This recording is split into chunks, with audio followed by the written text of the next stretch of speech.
New York city মার্কিন যুক্তরাষ্ট্রের সবচেয়ে বড় ও বহুজাতিক জনবহুল শহর।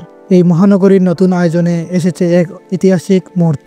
আজ আমরা পরিচিত হব একজন নতুন রাজনৈতিক জনপ্রিয় মুখ নিয়ে, জোহরান মামদানি।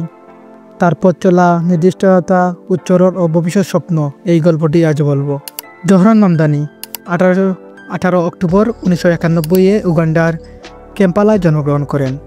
তার পিতা মাহমুদ মামদানি এবং মাতা মীরা নেয়ার দুজনই বুদ্ধিজীবী ও সৃজনশীল পরিবেশ থেকে আসা মানুষ, যা জোহরানের দৃষ্টিভঙ্গিকে বড় প্রভাবিত করেছে। 7 বছর বয়সে তিনি যুক্তরাষ্ট্রে আসেন এবং নিউ ইয়র্কে পাড়ি জমান। স্কুল সময় থেকেই তিনি সচেতন ছিলেন। শুধু পড়াশোনা নয়, সামাজিক আন্দোলন সংগঠনও ছিল তার স্বপ্ন। জোহরান মামদানি রাজনৈতিক ক্ষেত্রে প্রবেশ করেন প্রথমে আবাসন বিষয়ক কাজে, কুইন্সে নিম্ন মধ্যম আয় গ্রুপের বাড়িওয়ালাদের জন্য পরামর্শক হিসেবে। এরপর 2020 সালে তিনি নির্বাচিত হন নিউ ইয়র্ক স্টেট অ্যাসেম্বলির 36তম জেলার প্রতিনিধি হিসেবে। তার ভাবনা ছিল বড়লোক মানুষ, শ্রমজীবী পরিবার বা আদিবাসী সম্প্রদায়, যারা নিয়মিত রাজনৈতিক আলোচনায় প্রায় নেই, তাদের জন্য ভোট দানে তাদের জন্য নীতি নেওয়ার একটি নতুন দৃষ্টিকোণ। 2024 সালের শেষ দিকে জোহরান মামদানি ঘোষণা করেন তিনি নিউ ইয়র্ক সিটির মেয়র পদে প্রতিদ্বন্দ্বিতা করবেন।